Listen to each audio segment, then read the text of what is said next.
for episode 6 of Feeling Through Live. And we are just going to give it a few moments while people join us.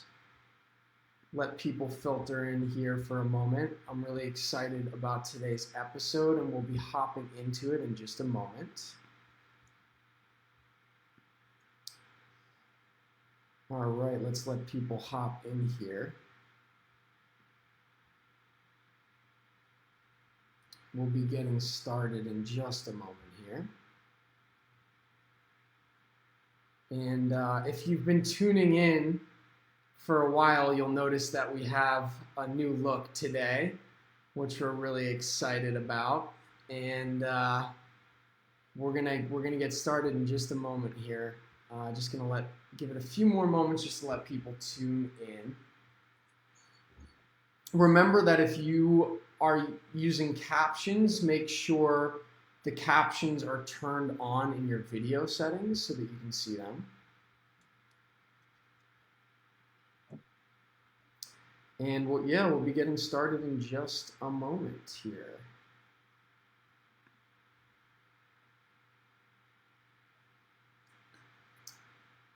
All right, a couple more moments and then we'll hop in. So another announcement that I'll make, and I'll make this at the end too, but we are going to start streaming on YouTube as well. So if YouTube is a preferable format for you, you can go over and follow our page. If you just type in the Feeling Through experience, you'll see it pop up there. So make sure you subscribe to our page if that's a preferable place to watch for you moving forward. All right, well, let's get started. Welcome to episode 6 of Feeling Through Live. Really excited for this episode. We're joined by Bapin Bhattacharyya and of the Helen Keller National Center. And Bapin, why don't you introduce yourself?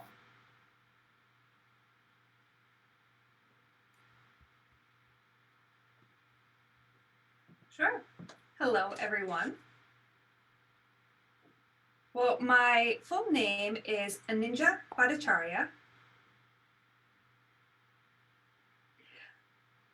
but it's a little bit different. Everybody does call me Bapin.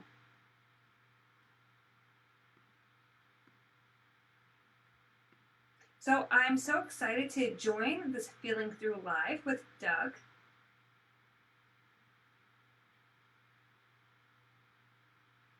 Currently, I am the coordinator of the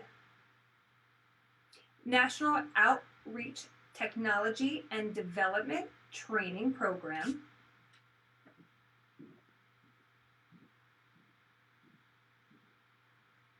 I do coordinate 2 states. I run Florida and Iowa.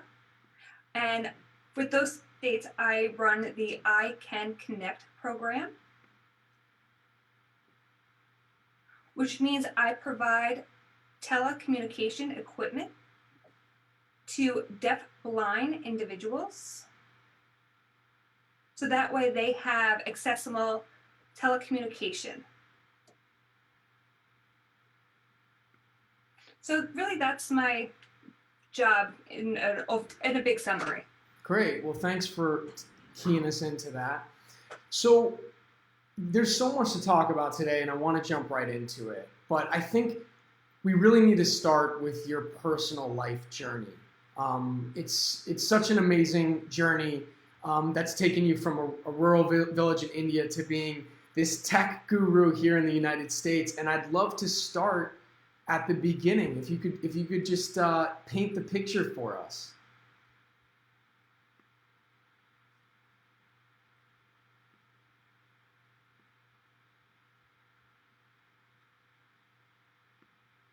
Okay, sure. Yeah, well, thank you, Doug.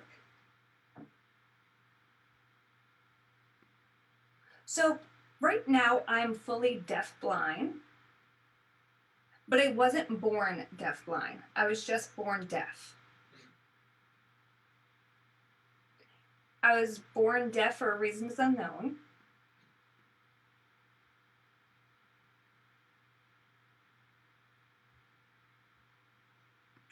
At the age of 1, my parents started to realize and notice that I wasn't responsive to sound.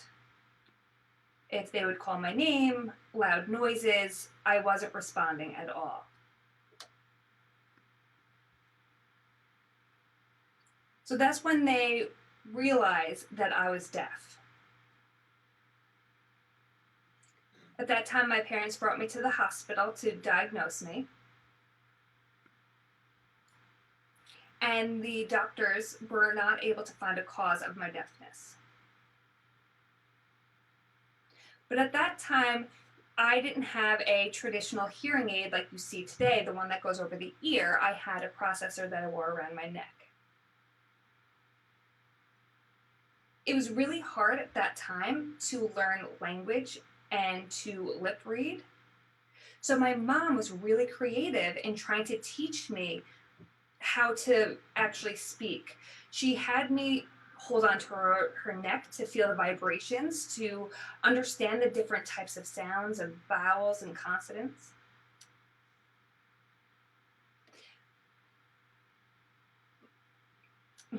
I actually grew up speaking and learning Bengali.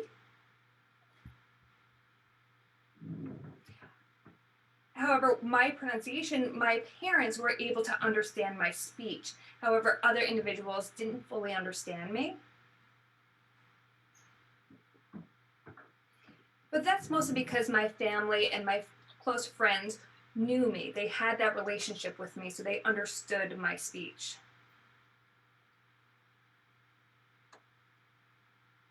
My parents looked for different schools that I can attend.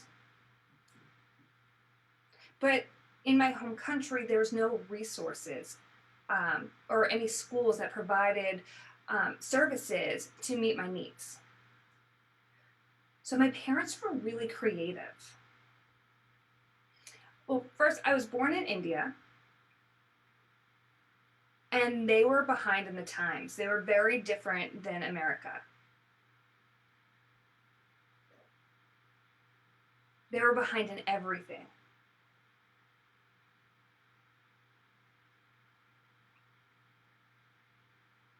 I lived in Talari, which is a village that is south of Calcutta, on the eastern side of India.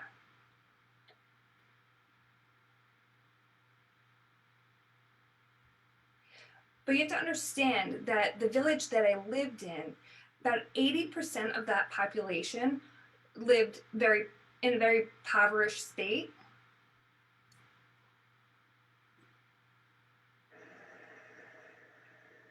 My parents were middle class and well educated.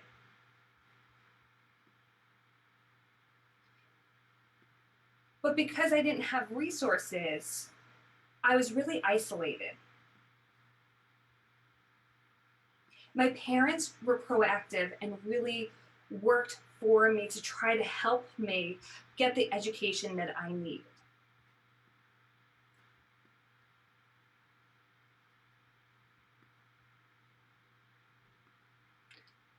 So my parents did send me to a school, a mainstream school, and the accommodations that they made for me was for me to sit in the front row. So that way I had the ability to actually see my teacher's lips, to try to lip read. But I was still missing a lot of the information from that instruction.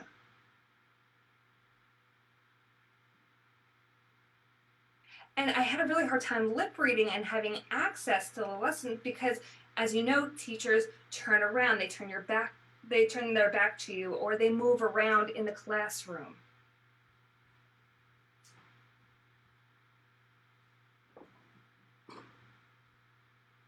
So oftentimes, so my mom actually came to elementary school and my schools to be able to help clarify the lesson and help fill in those gaps because I was missing what the teacher was actually saying and teaching.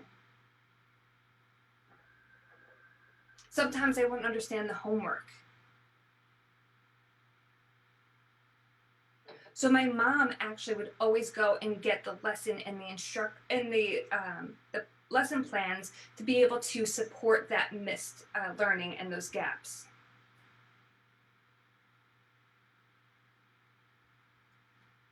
But at that time in that village, there was no electricity, no running water.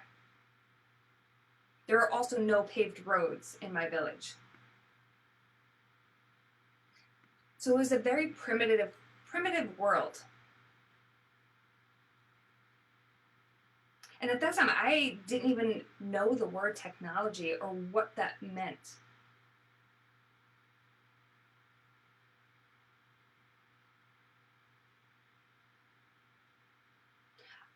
I was in the village until about 9.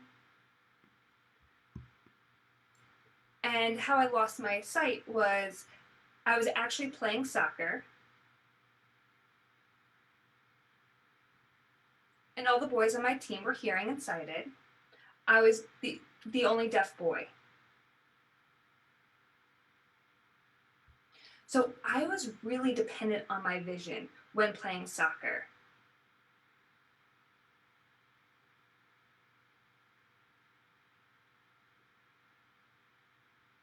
And I remember the coach, he actually picked me to become the team manager. And one of the other boys was really upset over that fact because he really wanted to be the team manager. But the coach knew my skills and felt that I was a better match. So we got in a big fight, and the boy actually picked up dirt and actually threw it in my face.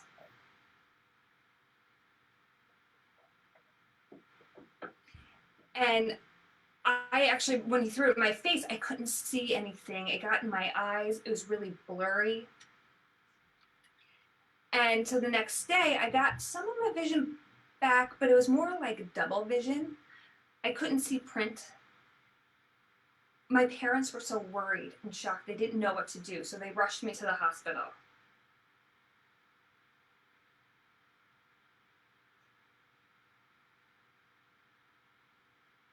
The doctors actually found after evaluation that I actually had a retinal detachment.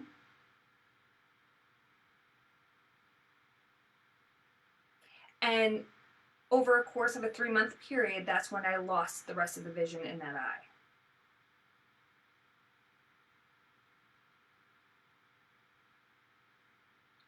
But without my vision at that time, I was so dependent on lip reading, I had no way to access that communication. There was no interpreters in my village.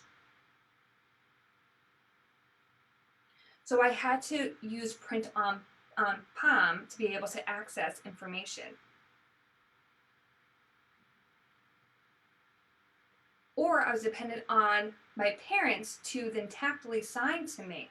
I was able to voice and respond myself, but for many years, I just stayed at home isolated with nothing to do. I wasn't going to school at this time, and I was trying to figure out how to keep myself busy.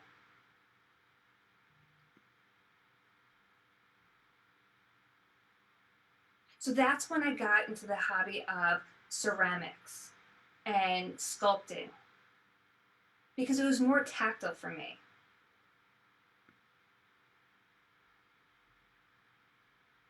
My parents wanted me to go to school, and they searched everywhere for schools that would be able to accept me and support my needs.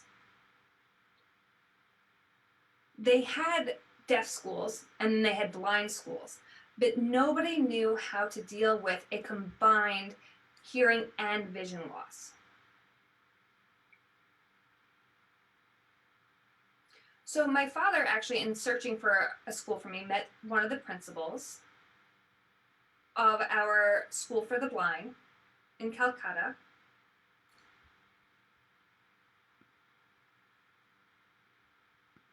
And that's when they recommended to my parents that I go to Perkins School for the Blind in Boston, Massachusetts.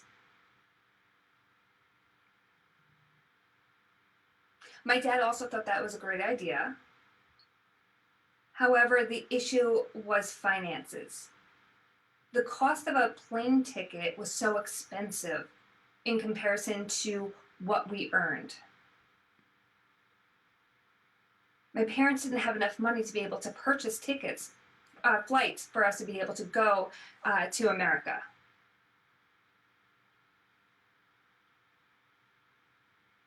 So for the School for the Blind, that principal had informed my dad that she had some contacts that may be able to help us purchase those flights.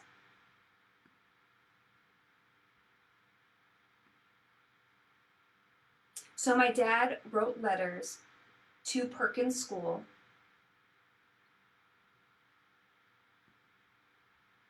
and they awarded me a scholarship.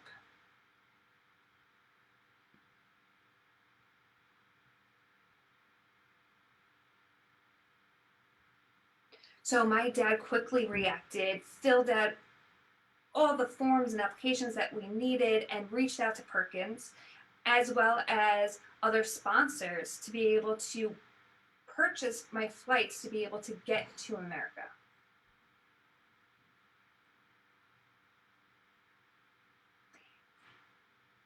With my dad's writing letters to Perkins and advocating for me, they did respond back that they agreed that I was a good fit for their school and I was awarded a scholarship. However, I didn't know English. I only spoke Bengali. So my dad decided to accompany me and go to America and go to Massachusetts. Bapin, I'm going to just interject for one moment. Thank you for that. That's a great initial introduction. And if you're just joining us, we're speaking with Bapin Bhattacharyya of HKNC, and he's walking us through his life journey.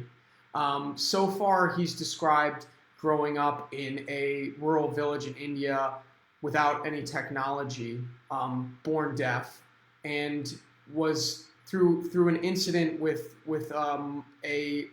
another boy on a soccer field, was actually blinded by that other boy in a little bit of a disagreement. And at this point in his life, he's a small boy in India who's deaf and blind.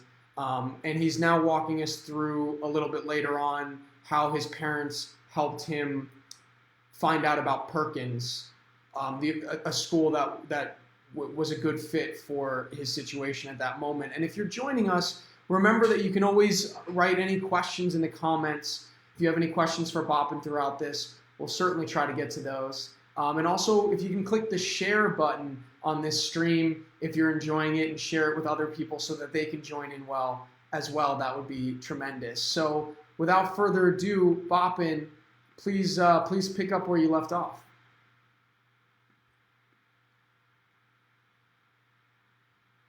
Okay, thank you, Doug.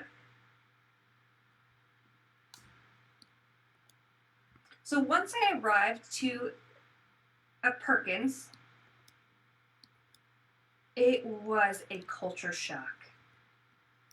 It was a completely different world from being in a small village in India to coming to America. And there was a language barrier. I didn't know English at all. I only spoke Bengali. So my dad actually accompanied me for the first week that I was there and interpreted everything for me. He interpreted everything from English into Bengali Sign Language for me. It was just such a different life. But I was ready. I was motivated. I couldn't wait to get into school. To start learning Braille and English. So I started with just the alphabet. And I only knew a few phrases in English, like I love you, or can I go to the bathroom, or can I go to sleep? I'm tired. That's it.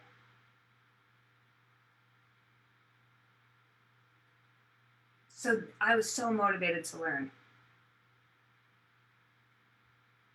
So at home, every day I studied English and tried to learn the language. And then I picked it up from there.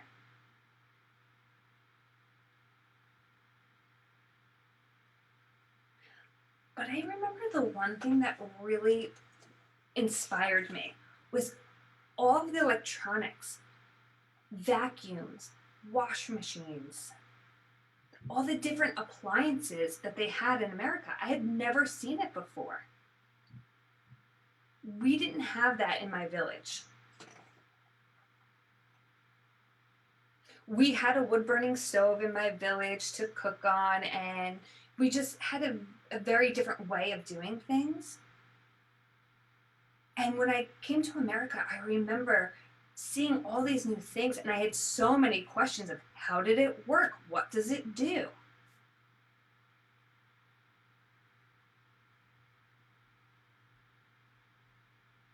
And I remember when I first touched a computer,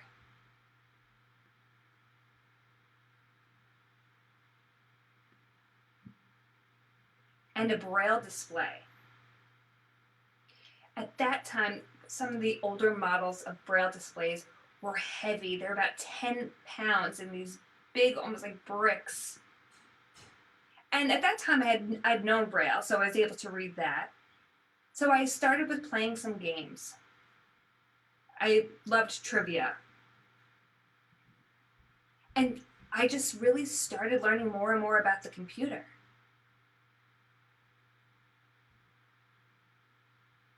And that was a special passion that I had of my own that was inspired once I came to America.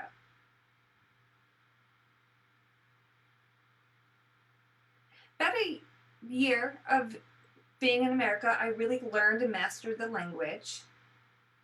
I had the help of my interpreters. My father had returned home to India.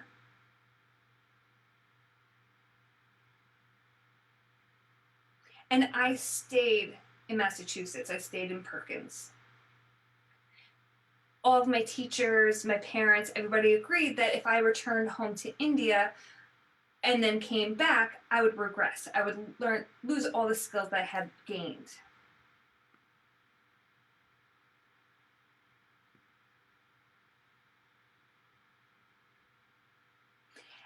And not only did I have a love for learning about technology, I wanted to learn how to build computers.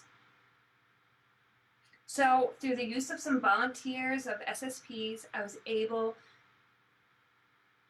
to go to different technology shows.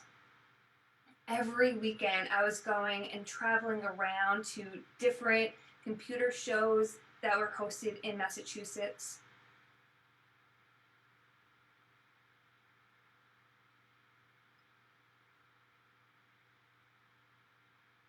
And I remember you used to have to use floppy disks and those hard disks to run the computer.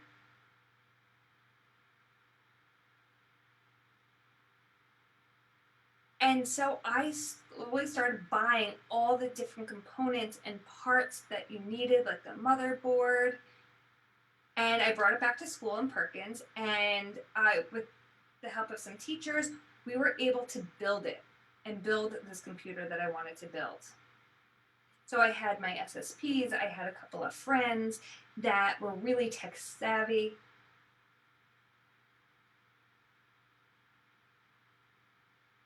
And through the use of my SSPs and other people, they were able to actually give me the visual information. They were telling me the different colors of the wires, what the motherboard looked like, where did it go, where the jumper settings were on the motherboard. And I got that up and running. I was able to build that computer. I was able to install DOS and the disk operating system. That was before Microsoft really was a thing, or Windows. That was the time of DOS. And I learned how to actually do some basic computer programming and write some programs. And I remember I would stay up all night to 2 and 3 in the morning just creating my own programs.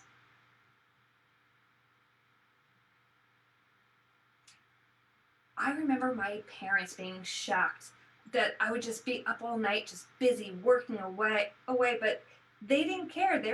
They let me do my thing.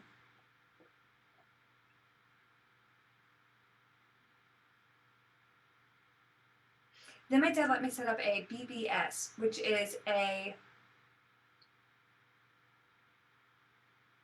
the bulletin board system.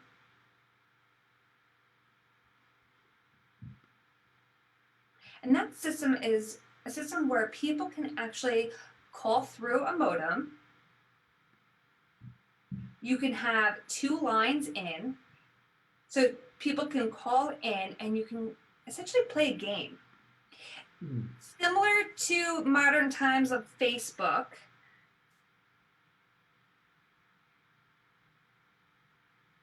So I had 3 bulletin people, where 2 people would actually call my BBS.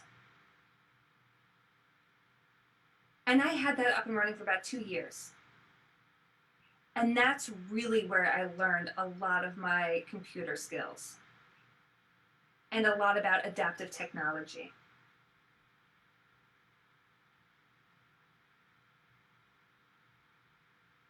I volunteered to help a lot of my deafblind friends with their technology, their computers.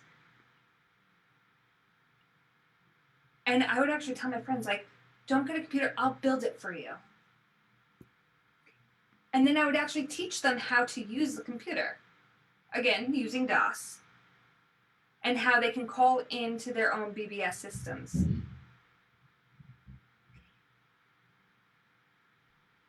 And I would teach them how to be able to communicate through that.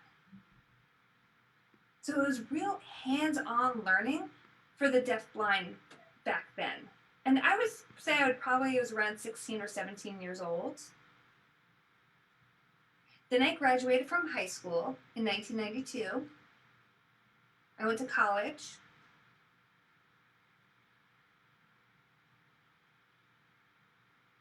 I went to the University of Arkansas in Little Rock.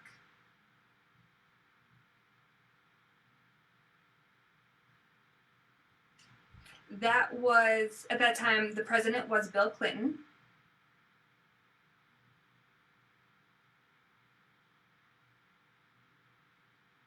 And that was his home state at the time, Arkansas. So people used to tease me about that. And I remember my best friend and I, we actually went to graduate school together. And he was a big supporter of mine as well as I supported him.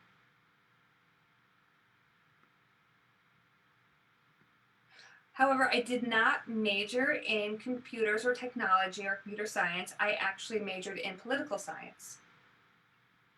My dream was to become a lawyer.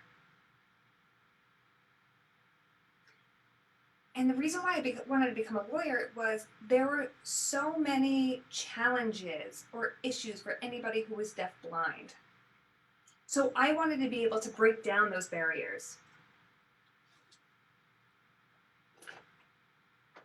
So I received my degree in political science.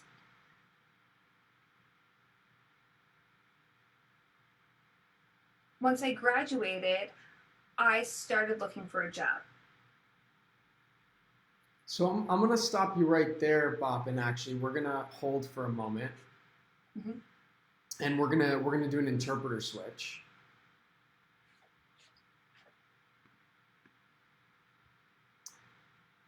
So let me know, Bapin, when you are set on your end.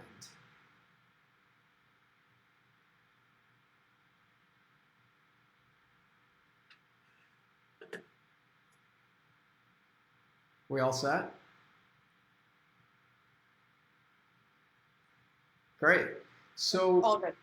As we continue here, Bapin, I'd love to just take a step back for a moment and have a little bit of back and forth conversation about some of the topics that you've just gone through, because there's so much interesting stuff there, and I want to make sure we have an opportunity to dialogue a little bit about it. But let's go back to what age were you when you first came over to the United States?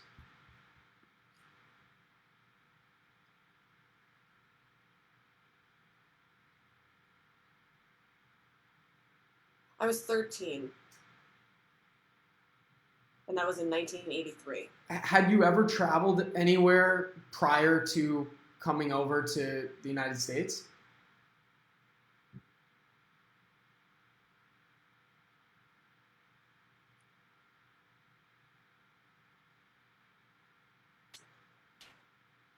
That was the first time I'd ever flown was to America from India. So what was that like getting on a plane for the first time and knowing that you were going to a completely different country that was completely different from what you knew?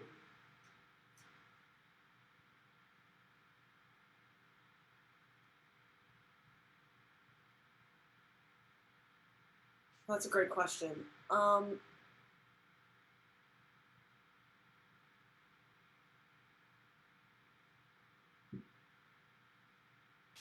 Like I said, before I became blind, my parents really tried to expose me to as much as possible. So I had seen what a plane looked like, and we were near an airport, so I was able to stand on the roof and see some planes go by, but I never got the opportunity to fly as a sighted person.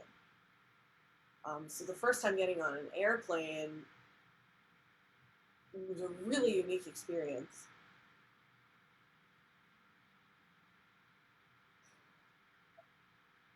It almost looked like, I remember it looking like a bird in the sky, and you saw, the engine spinning, and it was really loud, and I was scared because I had never been away from home.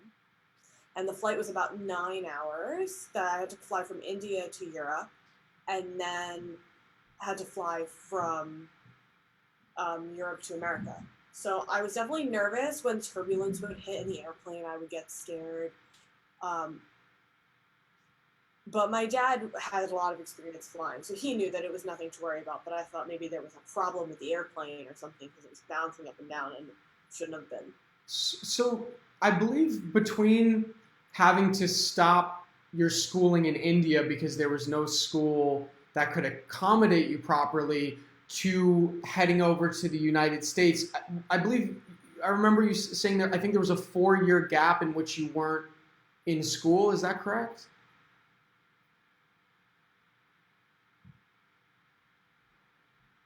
That's right. Yeah, I was home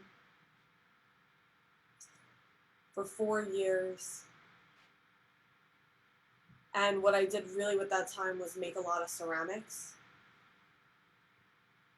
And would get in some trouble at home, like any kid would. So I want to now flash forward again to you as a teenager learning how to build computers. You were at Perkins at this time, is that correct?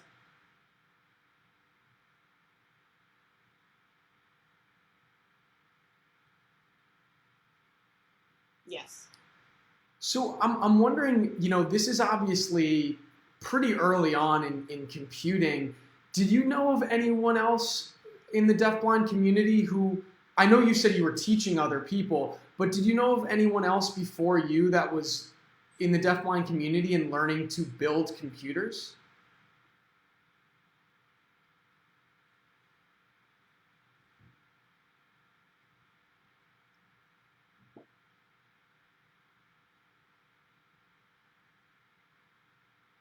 Not that I knew of, no. It was just me. Later, once I got a job at Helen Keller National Center, there are some deafblind students there that are very, very motivated to learn how to use computers, but that wasn't until much later. But in my early school days, no, there was nobody else that I knew. So your father traveled with you to America. And he was, in a sense, was he initially acting as an SSP for you, or can you describe a little bit more your relationship?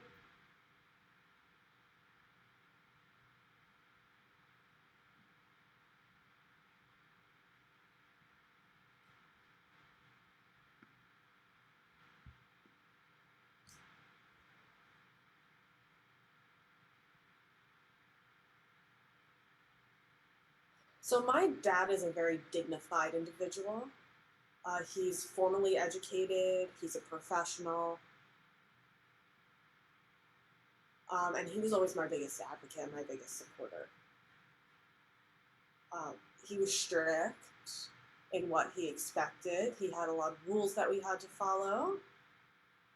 Uh, we weren't really supposed to stray too far from the path or get in any kind of trouble.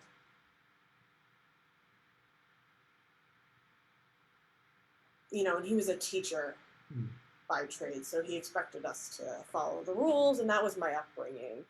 Growing up, I was a little bit scared of my father, but now I realize that he was actually an excellent, excellent father. He's 81 now. He's still very healthy and going strong.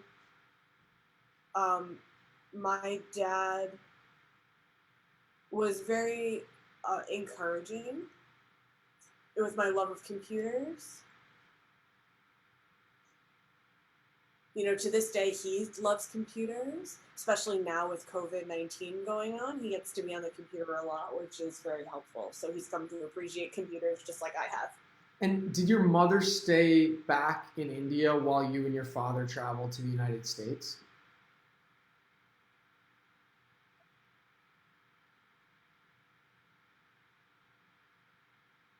Yes. My brother was born, I think he was 4 at the time. So my mom stayed back with my brother, and my dad traveled with me. Were you and your father able to see your mother and your brother at any point?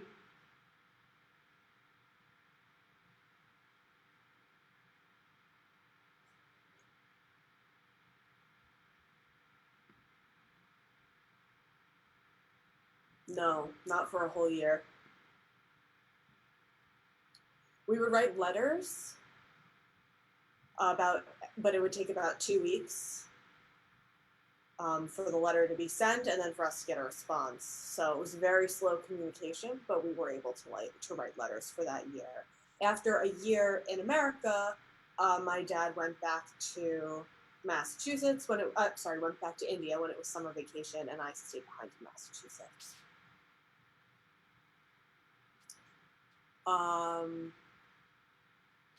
I think my mom came to visit one time and stayed for about 2 months and then went back to India.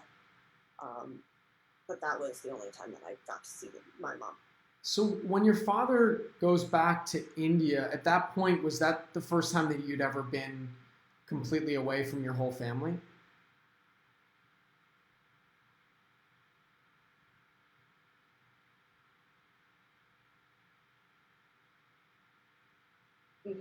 Yeah. So I've been by myself since the age of 14, pretty much. I did go back to India fairly often to visit my family, or as often as I could, I should say.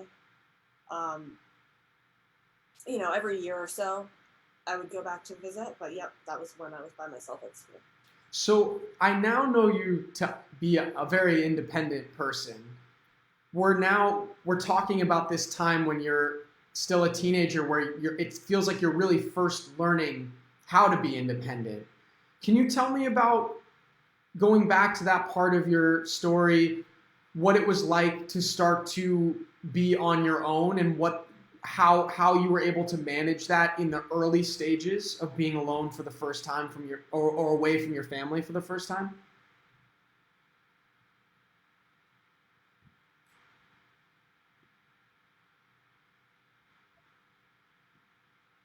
Yeah, good question.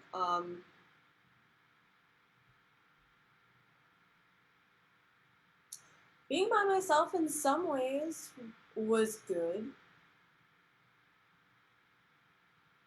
In India, I always had my parents to protect me.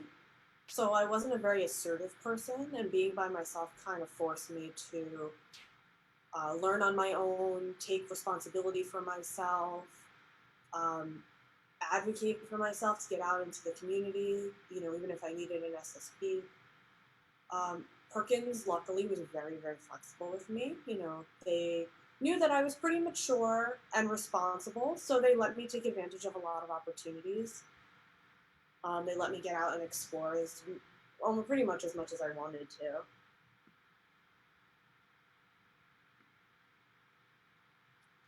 When I went back to India for vacation, I was 16. I asked my dad if I could fly back to America by myself, and he was comfortable with that.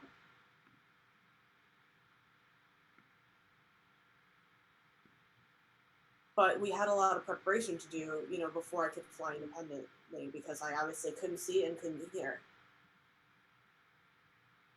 But it was something that I wanted to do, and I showed my dad that I had communication cards that I could use with the flight attendants to ask for help. I was able to explain to my dad how I would handle certain things. If I needed someone to communicate with me, they could print on my hand, and I could understand them that way. Then I could ask for somebody to guide me to the gate. And I know that my dad wanted me to learn how to live independently. But at the same time, he was concerned. He was my dad. He wanted to take care of me, but he was also a huge supporter, and he knew he wasn't going to be able to take care of me and be there for me forever. So it was important to foster that independence. So once I was able to show my dad that I was able to communicate on my own and travel safely, he was very pleased to let me do that. And it also helped him understand better that, deafblind people are able to communicate independently. I had my passport ready, I had all my documentation there. It was a little bit nerve-wracking, of course, to fly by myself, but it's also a nice experience because I get to meet a lot of people, I get to talk to people. Everybody I encountered was very nice. I didn't have a negative experience at all, so that was great. So it sounds like you were pretty comfortable traveling and being in the world independently relatively quickly. Is that fair to say? And if so, how when did you start to feel like really comfortable navigating the world on your own?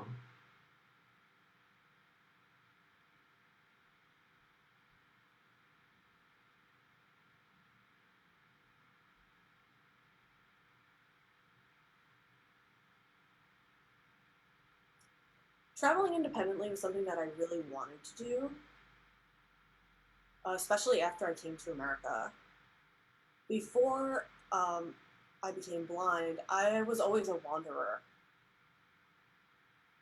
I love to go out exploring in my village. My parents would tell me it's dangerous, don't go too far away. They didn't really want the kids going out alone or after hours, but I was stubborn and I did it anyway. I just wanted to see everything that was around me. After I became blind, I learned how to use a cane.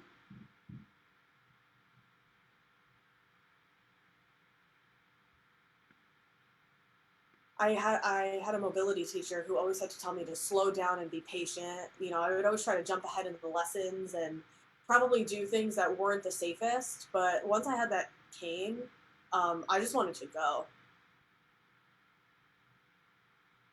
And they would try to tell me, you can't do that, you're not ready, you don't have the skills. But my stubbornness and my eagerness for exploration kind of took over.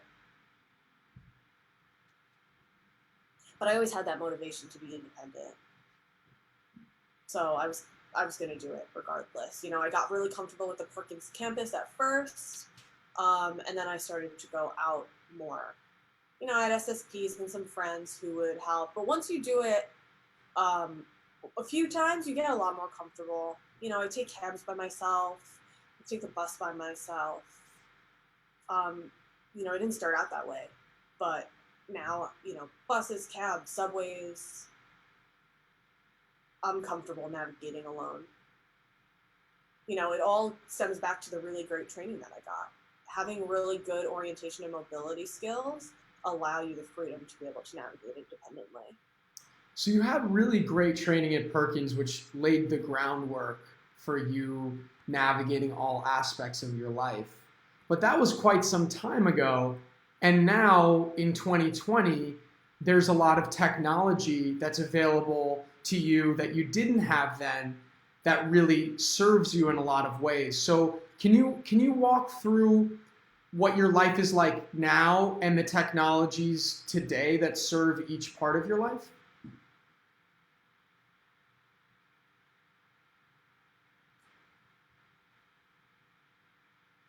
Yeah. Back in 2003,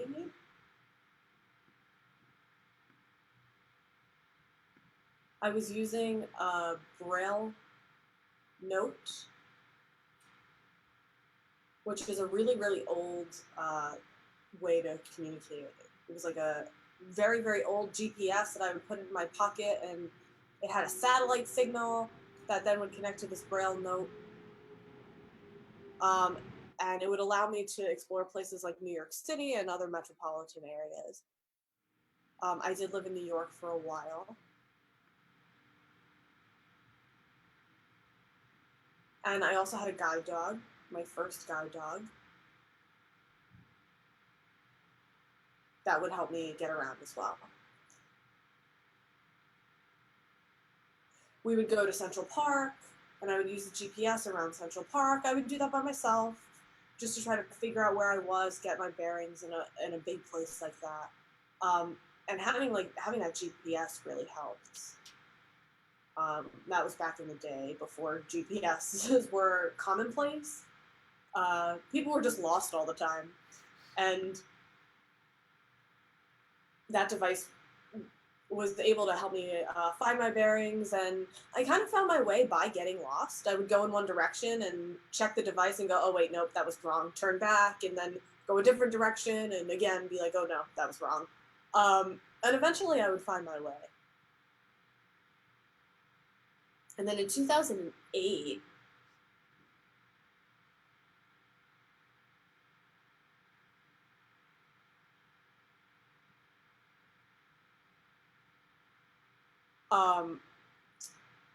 you know, the devices became a lot more complicated. You know, there were ones you could put in your car, but I was traveling a lot for work. I was going to different hotels, taking cabs, planes, things like that. And we were encouraged to use those GPS devices, and the skills associated with that improved a lot. So there was no more keeping a GPS in your pocket or anything like that. It just became a lot more mainstream to have different devices to help navigate. Now there's things like Lyft and Uber and cab services and apps that you can use to take trains and apps you can use to navigate the airport.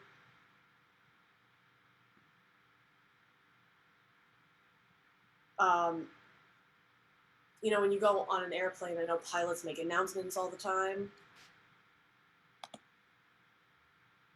Now, there's the television screen that you see on airplanes, that you can see, you know, where the flight is, how high up in the sky you are, how long until your destination.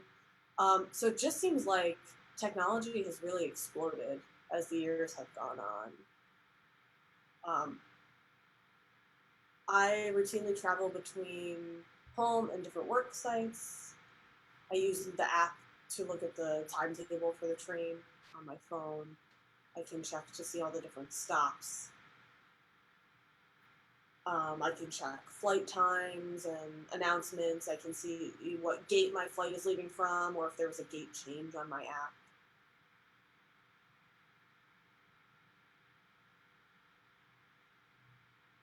I have the app tells you that the flight is boarding. I know to go up to the desk and get on the airplane. I can check things like flight delays or cancellations. I used to have to go and sit by the gate for as long as possible, because I didn't want to wander away, but in the off chance I'd missed my flight. And now I could navigate the terminal a little bit, and I know that I have the app to tell me if the gate has changed, or if the flight has been delayed, or it's time to board. So I'm not so worried about missing a flight anymore thanks to technology. Sometimes flights do get canceled and I need to rebook. The app will tell me that too. And I can use the app to then rebook the flight. So technology has been a huge benefit. I think I know from me hearing your story and how you talk about your persistence and perseverance and curiosity in technology. I think that it's easy for someone on the outside to wonder how you've kept such a encouraged and what seems like positive attitude throughout your life. What would you say to someone who's sitting here wondering how you've been able to be so curious and engaged in your life despite some really significant challenges? What would you say to that?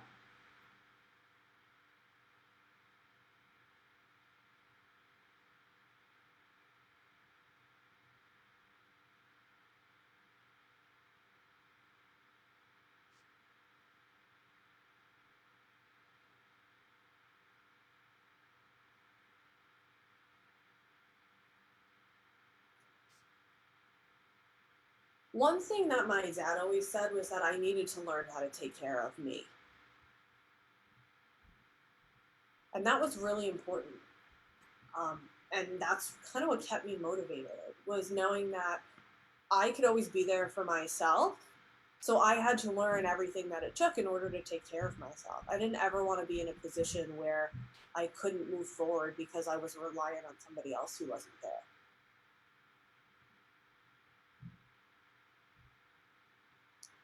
And at times it would get frustrating, but I can't dwell on my hearing, or I can't dwell on my vision loss. There's plenty of other people in the world who have similar experiences, similar backgrounds to me. And it's important that everybody feels positive about who they are. You need to feel good about yourself, whether you have your hearing and your sight or you don't. Keeping a positive attitude and keeping motivated is really important. And I also think it's important to explore different opportunities that come your way, and that's something that I've always done. And you don't want to let anything stop you. I try not to use the word can't.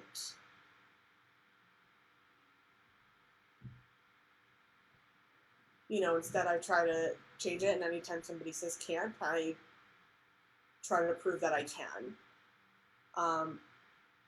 One thing that I've thought about a lot has been something like driving a car. And you always said, oh, if you're blind, you're never going to be able to drive a car. Well, technology's at the point now where they're actually developing cars that drive themselves. So who's to say that a blind person will never be able to drive a car?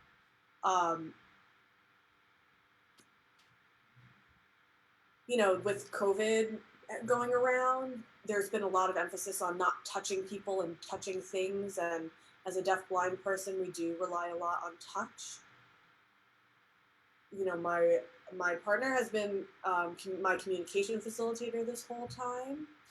They're talking a lot about social distancing and having everything done remotely,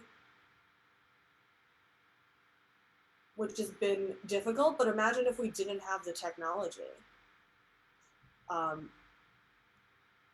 We have all of these things now to make communication easier. Even, they don't have a robot or anything that could do tactile sign language via Zoom, which would be awesome if there was something like that eventually. But, we're doing the best we can, and considering what we have, we have a lot at our disposal.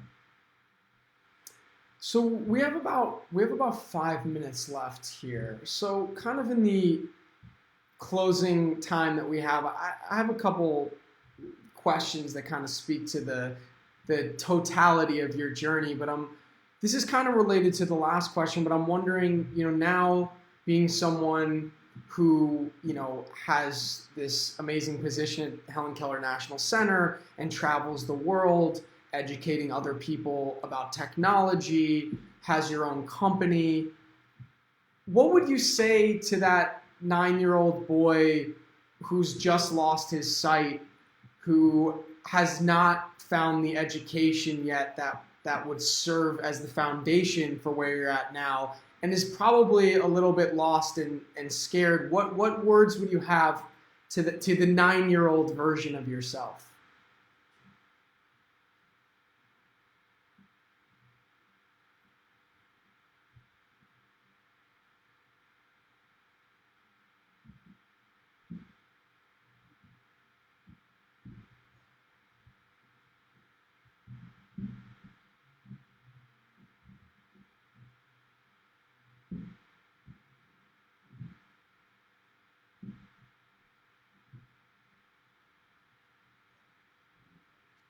If I could go back, I wish I would have seen more services available for people like me, more technology available.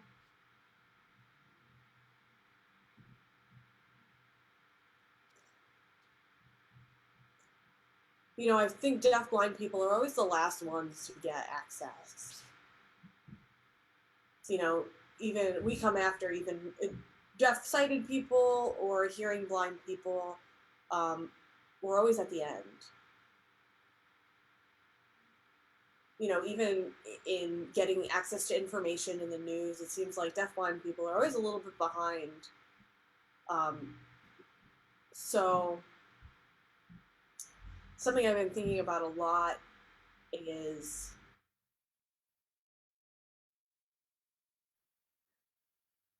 how to change that, how to get access to information, and also how to reduce the stress that comes along with that. And keeping work-life balance is something else that I think I would say. It's really important. Family is really important. It's important to keep those great people in your life. Helen Keller National Center is a really fantastic workplace, especially for someone who is deafblind. But gaining the training and the experience that you want in order to live a life that you're going to be proud of and that's going to benefit you, I think, is the best motivator. And you have to decide what that life is going to look like for yourself. So setting your own goals, working towards them, staying motivated. And something I would like to say is, as someone who's employed by an agency that is very welcoming of deafblind people, I wish more employers were willing and familiar with working with deafblind employees.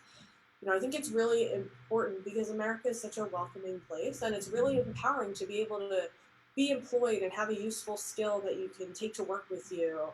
So, we still have a long way to go in a lot of regards. But yeah, that's something that I would say. So with our last couple minutes here, for those who are watching now or might come to this a little bit later, who are in need of more of the technologies that you teach about, who are in need to have it serve different aspects of their life, what would you say to those people, and where can they go to get more information about various technologies, or what advice would you have for them?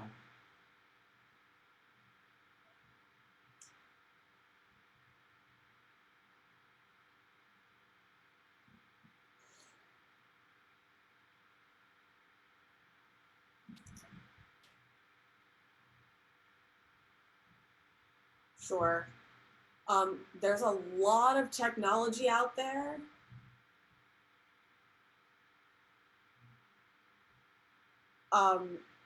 And there's a lot of resources, and it really depends on what your needs are and what your communication is like. Are you somebody who likes to use captions? Are you somebody who prefers to use an interpreter? Do you use hearing aids that help you hear speech, or do you have enough sight to be able to see an interpreter? It's really important to develop the partnerships with the people that you think will help you the most. And I think Helen Keller National Center is a really great place if you can get in touch with them. They have partners around the country that can help get the equipment that's best matched to you, but there are professionals who can do that. If you can get in touch with somebody who can assess what your needs are, and match you with the best technology possible. It's really important that whatever system you use is kind of custom designed to you. Great. So with our very last question here, because we need to wrap up in a moment, but Keith asks, how did you meet your wife?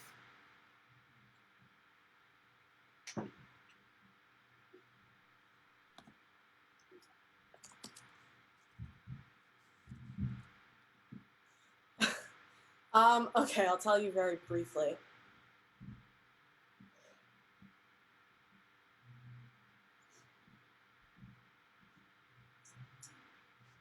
I was on the board for the American Association for the Deafblind.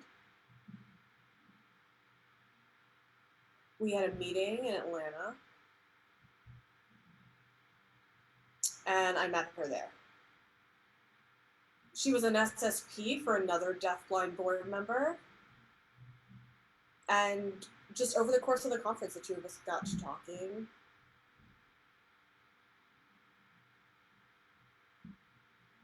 We were friends for a while, just kept in touch. We exchanged contact information at that conference. We were long distance. She's living in California, I was living in New York. But we were friends for a long time, and we would bump into each other at these conferences.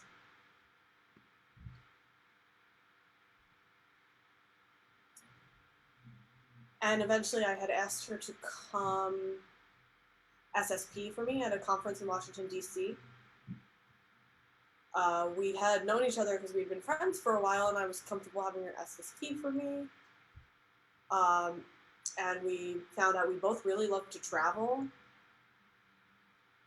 We had gone to India for my brother's wedding in 2006, and that's kind of when we started to fall in love. And then we got married a short time later. Great. Well, thanks for sharing that. I think that's a lovely note to end this episode on. For those of you who tuned in or finding this later, I encourage you to go to Bapin's website, bapin.info, BAPIN.info. He writes in great detail about his personal biography. There's some other videos there of him speaking about his life and his experiences. And, we obviously got through a lot of it today, but there's so much more that's really interesting if you want to know more about him. And there's also a link to his company, Bapin Group, that you can find out more information there as well. Thank you so much, Bapin, for joining us today. It's really been a pleasure speaking with you and to hear firsthand about your really amazing journey, from being a small boy in a rural town in India to being someone who is a real tech expert here in the United States and went on to build your own computers and teach about technology all around the world. So it's really been interesting to hear that firsthand from you. Thank you as always to our interpreters, Aaron and Jamie, to our captioner, Laura, and for those of you who use YouTube, please subscribe to our YouTube channel. You can just type in the Feeling Through Experience in YouTube, hit subscribe. In future weeks, we're going to start live streaming to both. We're going to continue to live stream here on Facebook, but we're also going to live stream to YouTube as well. And if you're enjoying these episodes, please do share them with your friends and your family, anyone that you feel like would be interested in this. We really love when our close-knit community shares the Feeling Through Live with others so that we can grow this community and have a bigger voice and a bigger platform for everyone that we speak with on it. So thank you, everyone who tuned in. Thank you so much, Bapin, and we'll see you next week, same time on Friday. Bye.